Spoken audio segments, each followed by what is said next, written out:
Olá, gente, aqui é Maristela, da Fazenda Maristela. Hoje eu estou aqui para falar sobre umas coisas assim mais realistas sobre a vida fora do sistema. Alguns desafios que a gente passa para poder viver fora do sistema. Eu fiz uma lista aqui porque na verdade são muitos e eu não vou nem falar de tudo, mas porque para não perder alguma coisa eu fiz uma listinha aqui, tá? Então, na verdade não são coisas ruins, mas faz parte de uma vida assim. Então, para não perder tempo, vamos começar, né? A, uma das primeiras dificuldades ou desafios, né, que a gente encontrou para começar a viver aqui num lugar isolado e ter uma vida fora do sistema foi a dificuldade de transporte de material, de construção, seja lá qual foi a opção que você for fazer. Nem tudo você pode adquirir da sua terra, né? Não é tudo é feito só de terra.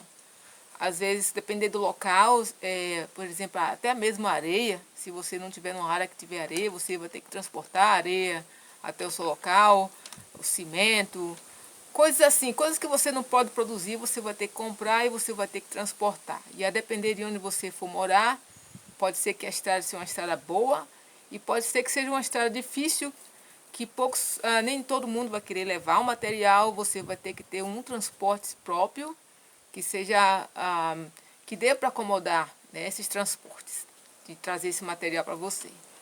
Então aqui no início isso aí foi um trabalho, né?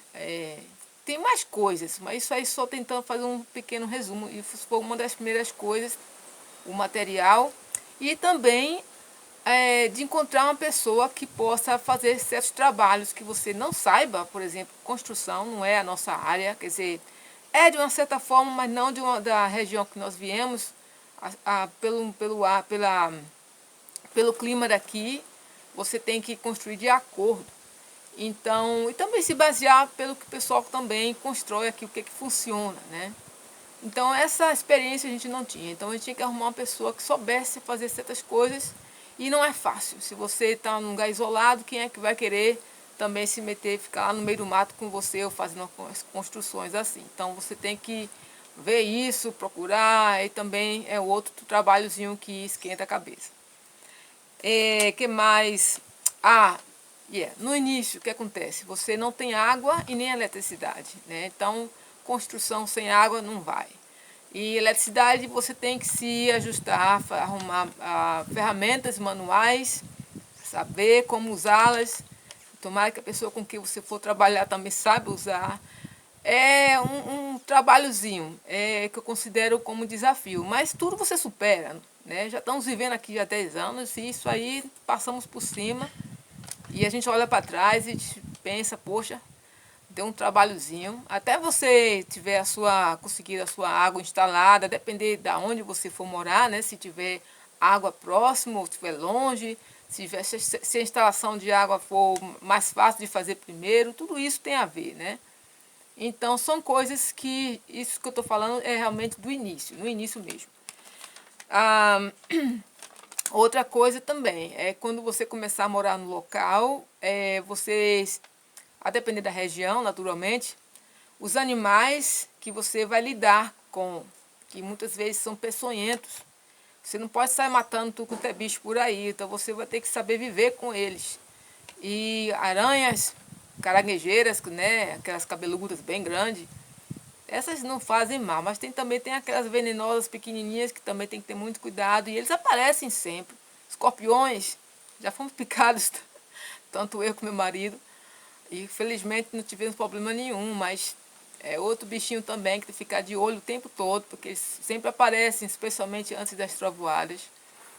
Cobras, uma das primeiras que aparecia aqui muito, e todo tipo. Da venenosa e não venenosa, você não sabe qual que é a venenosa e não, então você tem que ter cuidado. E como eu disse, você não pode sair matando por aí tudo. Você tem que aprender a ter cuidados, né, manter-os afastados, se possível. E por aí adiante. Então, se você não tem o costume desses animaizinhos aparecerem na sua vida, você vai ter que começar a se ajustar a isso. Outras coisinhas também que veio a caminho. A gente não tinha experiência plantando fazendo plantações, né? Porque nossas profissões não tinham nada a ver com isso. Então, as primeiras experiências não foram muito boas, por um monte de situações, porque a região que escolhemos para viver fora do sistema é um semiárido, a gente não tinha costume com isso, então as plantas daqui, a gente plantou coisas aqui que requeria mais água do que a gente poderia providenciar. E também a água daqui é um tipo de água que algumas plantas não estavam se dando bem, ou talvez o solo. Foi um monte de coisinhas que a gente gastou uma grana comprando mudas, plantando um monte de coisa que não foi à frente, falta de conhecimento da nossa parte. E a gente não foi tomar curso, mas a gente, né, pesquisa daqui, pesquisa dali, experimenta de novo, de outra maneira. Fizemos algumas mudanças no solo, assim, que aqui é uma área de ladeira, fizemos algumas mudanças nisso, e com o tempo a gente foi melhorando, melhorando, melhorando. Mas no início também foi assim, como é que se chama, um desapontamento, né? Talvez que você plantava pensando que aquilo vai crescer, vai logo frutificar, ele vai dar um bom resultado e não dava, você ficava assim, poxa. Então, mas você passa. É outra coisa também que você, um outro desafio que você convence e você vai para frente.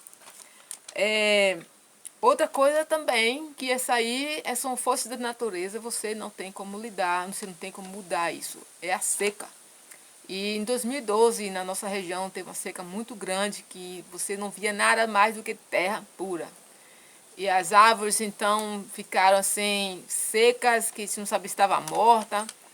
Ficamos sabendo depois que era comum aqui, as árvores daqui, por ser uma região semiárida, cerrado, elas têm o costume de perder as folhas em época que não tem, por exemplo, na época que não chove muito, que ela já sabe quando vai chover, quando não vai, então elas perdem as folhas. Só que quando a seca é prolongada, então a situação fica marrom mesmo por muito tempo, né? Fica assim com uma cara de deserto.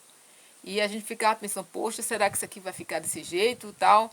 Mas a gente sabia que não era assim, porque já tivemos aqui antes, quando eu comprei a propriedade, estava tudo verde. Então foi uma questão de passagem. Mas que você tem um medozinho, dá, né? Você, poxa, será que eu vou lidar agora com um deserto em vez de ser um lugar verde?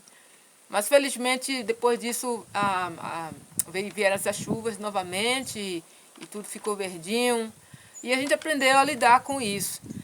Também sem contar que quando tem fenômenos desses da natureza, geralmente vem pragas juntos, né? A gente notou que nasce também tipo como se chama, de ervas, matinhos assim que não era típico daqui, aparecem em quantidade enorme também com insetos. Geralmente depois de uma seca, ou seca demais, ou uma seca grande, ou então muita chuva. Sempre tem uma mudança, alguma coisa vai estar demais, né? Quando alguma coisa, um fenômeno assim de prorrogado, vai ser alguma coisa. Então você tem que se ajustar a essas coisas, esses fenômenos naturais que inclusive está acontecendo agora com mais intensidade, né? Então tem esse desafio também que você tem que estar sempre prestando atenção.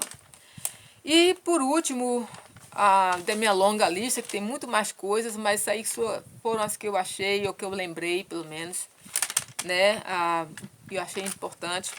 Por último, é ficar muito e sempre atento na sua segurança, em geral. A segurança de você se machucar, né, dentro da sua propriedade, ou até mesmo de ser assaltado, que você mora isolado, né? Então, como você fazer para você se camuflar, que você não chama atenção, porque você pode ser, depender de quantas pessoas moram com você, até mesmo se for em quantidades, quando alguém tem intenção de te assaltar, você não tem para onde correr muito, né? Então você guarda aquele medinho lá dentro, sempre alerta, sempre com o olho aberto, um outro fechado.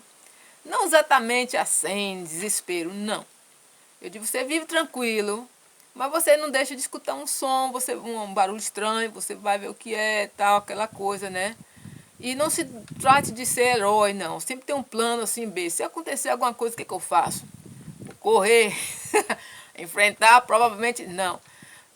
Além de coisas como ladrão, como assalto, é uma coisa que a gente sempre fica assim de olho, e isso aí é mais perigoso ainda, é questão de fogo, de incêndio na mata. Aqui é uma reserva, quer dizer, não considerada reserva, mas eu comprei isso aqui não para ser uma fazenda, mas para ser um local de preservar a parte natural, deixar as árvores nativas crescerem, dar um cantinho natural para os animais poderem viver. Infelizmente aqui não tem muita água, a gente tem que providenciar isso. Mas tem a época de seca, né? E isso aí as matas ficam bem sequinhas e muito favoráveis a fogo. E aí acontece que o pessoal, que nossos vizinhos gostam de plantar, e eles nem sempre prestam atenção que não se bota fogo em época de seca ou quando está ventando muito. Isso aí é perigoso, a gente sente o cheiro da fumaça, não sabe de onde é que vem, e aí você fica alerta, né? Você não vai poder salvar, você pode correr para salvar o que você puder, mas é um outro lado. Se você for morar fora do sistema, afastado da cidade, é uma coisa também, depender se tiver mata na sua área, você tem que ficar sempre prestando atenção nisso. Assim também como caçadores. Felizmente, dentro da nossa propriedade, nunca teve esse movimento, esse evento muito. No início teve um pouco, caçadores de passarinho, e esse eu consegui até encontrar, e eu falei, não, aqui não se faz caça, não, aqui é outro proprietário, vá caçar em outro lugar. E felizmente depois disso nunca mais eu vi ninguém aparecer aqui, não, né? Mas em volta da gente, em outras propriedades, eu não tenho como mandar, e aí escuto o tiro. A gente sempre, né, dá um arrepio quando você escuta o tiro lá longe. E eu fico no meu coração pensando, poxa, tomara que não tenha acertado o bichinho, tomara que ele tenha tido a chance de correr. Mas isso aí é o máximo que eu posso fazer.